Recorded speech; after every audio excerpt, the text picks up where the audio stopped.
This is one of the more scarier topics that I'm going to cover. In February 2026, Israeli Security Cabinet adopted measures that legal analysts described as a major shift towards formalizing Israeli control and land registration in large parts of the West Bank, tightening state grip over Area C land and settlement governance. Ministers themselves frame this as a fundamental change aimed at strengthening Israel's hold on the West Bank and securing this land for generations, signaling a long-term annexation by law strategy.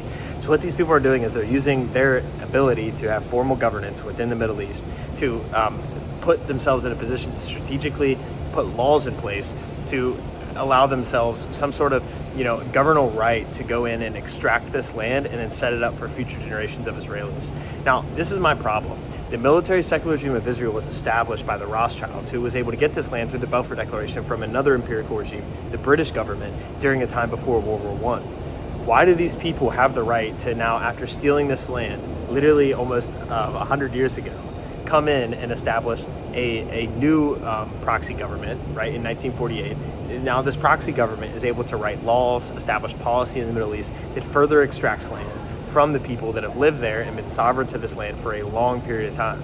I don't understand this. I don't see how this is legal. I don't see how it's ethical. And from a religious standpoint, if we are Christians, we have to oppose this from a very Christ-like standpoint. Like, we can't continue to allow these people to perpetrate violence in the Middle East, to perpetrate this egregious sort of like predatory practice of formal governance. Because what they're doing is they're going in and they're raping, they're killing, they're murdering. They've literally killed 500,000 people in the West Bank, literally 17,500 women and children, yet they continue to try and perpetrate violence, aggression.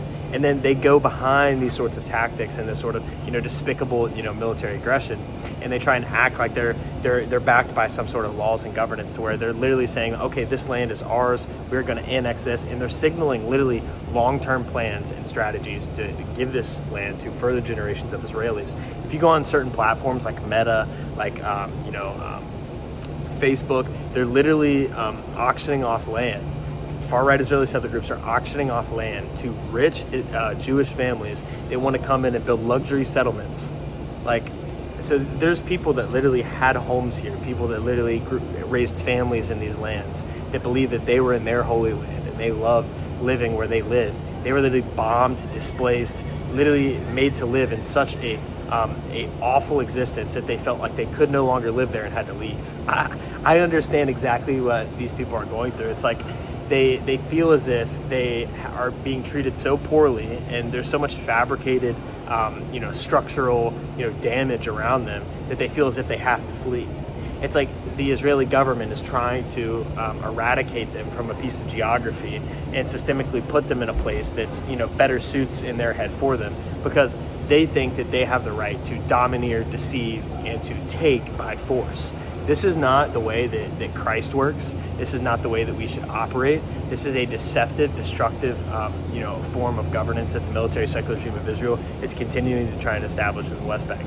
Now, in March 2026, the Israeli cabinet approved 34 settlements in one decision, bringing the current government's total to now 103 new settlements formally approved since 2022, compared with only 6 approved in nearly 30 years after Oslo. The UN and EU voices warn this rapid expansion, including projects that cut around East Jerusalem, will further fragment Palestinian territory and take any viable future state nearly impossible. So what they're saying is, like, Palestine is gone. They're literally taking everything. So what happened is, when the Jews came into this region back in 1948, they said, okay, you guys can have Palestine, you can have the West Bank. But now what they're doing is they're deciding, with all the support they have from America, all the support they have from the military secular regime of Israel, nah, we're just going to go in and take it. We're just going to take all your shit. We don't fucking give a fuck anymore. Give it all. Come on, give it to me. And they go in and they use military aggression. They use annexing via their governance within the Middle East. They go in and they have all of these special meetings where they say, nope, this is ours, this is ours, this is ours, this is ours, this is ours. And it always follows military aggression that displaces and cripples any sort of resistance in these regions, which is super scary. Now, this is another thing that I think as Christians we need to be super aware of. In the first quarter of 2026 alone, 33 Palestinians were killed and 790 injured by Israeli forces or settlers in the West Bank. According to UN figures, frequent raids, over 100 in a single week in late April, bring house-to-house searches, damages, detentions, and curfews. Christian villages like Taibe report repeated settler attacks with no accountability.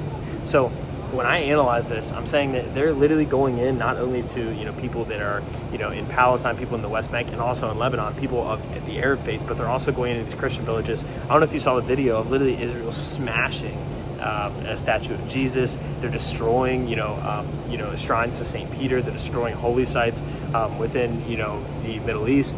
And the military secular regime of Israel, big corporate Christianity, we continue to support this genocidal secular regime that I believe is Satan's synagogue. Like, why do we continue to do this? Well, we do it because they continue to send us money. They pay our churches, they pay our pastors, they pay our politicians. We're paid off. And the sad reality is money is the root of all evil. It's the most fallen part of our heart. We continue to allow money to dictate our policy decisions when in reality, we need to focus on the American people. We need to focus on our values, our way of life, and getting back on track, because we've allowed these proxy forces to not only break apart the American family through mainstream propaganda. Like, look at the Ellisons owning all of this fucking crap. They own all of the, streaming sites. They own all the news sources. They own TikTok. Like, these people are pushing degeneracy, but then if you want to talk out about truth or speak out about things that actually matter in the world, people don't care. They essentially shadow ban you. They suppress your content. They try and, put you in this box over here and mark you as, someone who's on a watch list. But if you're willing to just, ingest Netflix, ingest, the status quo, ingest the mainstream news sites, like, okay, now you're, online with where society's going. My biggest fear is that we as the American people are being put into this box where we either conform or we are shunned from society. My personal opinion, I don't care. I don't care if you shun me from society. I will speak truth until death. I will speak truth until everyone could hear truth and everyone will understand that the military secular regime of Israel is continuing to perpetrate one of the most heinous genocides and human rights, crises through military aggression in the Middle East that we have ever seen. And if we can't continue to, push rhetoric that opposes their propaganda, then what are we even doing in the United States of America? I truly believe that with Larry Ellison buying TikTok, Mark Zuckerberg on Trump's tech council, and all of these people literally suppressing truth, we can be sure that it's only a matter of decades before free speech is literally, just dwindled down to nothing in the United States of America. These people continue to try and perpetrate a bias of theology where they say those who bless Israel be blessed, those who curse Israel be cursed. Now, these people are atheists, they're Satanists, they don't even believe in the Bible, but they use this to try and psyop Christians to support this satanic progress of bringing the Greater Israel Project to fruition and trying to push this negative secular AI tech infrastructure hub into the Middle East, where these people are going to operate as an infrastructure to literally enslave the whole world.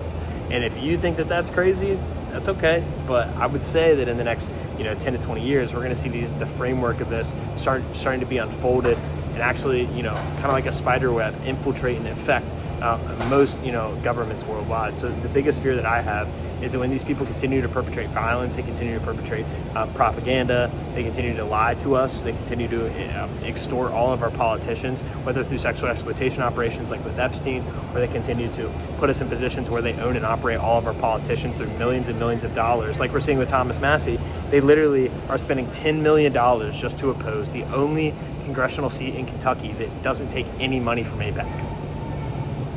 This is what they do. They literally spend as much money as they have to make their plans come to full fruition.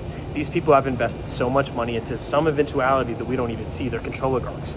The banker class, Jewish oligarchy of Talmudic Judaism, has invested so much money in this eventuality, the regime change in Iran, the Greater Israel Project, and our enslavement through technological infrastructure and AI, that they are not willing to allow themselves to lose, and they're willing to do anything that it takes to win. That's why they killed Charlie Kirk. That's why they killed JFK. That's why they continue to try and assassinate individuals that speak out against this sort of violence. So if you want to stand with me, you want to stand with the American First Movement, we must stand against this sort of, cancer that is literally ripping our society apart, ripping the American family apart, and ripping apart truth and free speech in the United States of America.